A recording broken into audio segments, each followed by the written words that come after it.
మరి నీకు లేని సిగ్గు నాకెందుకు ఎదవా? ఏంటి నా పెళ్ళికి వచ్చి మన ఫోటో ఫ్లెక్సీ కడతావా?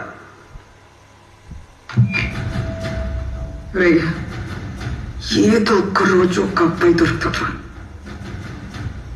నీలా కాదు, ఒక మెచ్యూర్గా డీసెంట్ గా ఉండేవాడు దొరుకుతాడు. వాడికి కూడా నేనే వెళ్ళి చెప్తా. అలా దొరకకపోతే నేను పెళ్లి చేసుకోండ్రా. కానీ హ్యాపీగా బతికి నీకు చూపిస్తాను రా.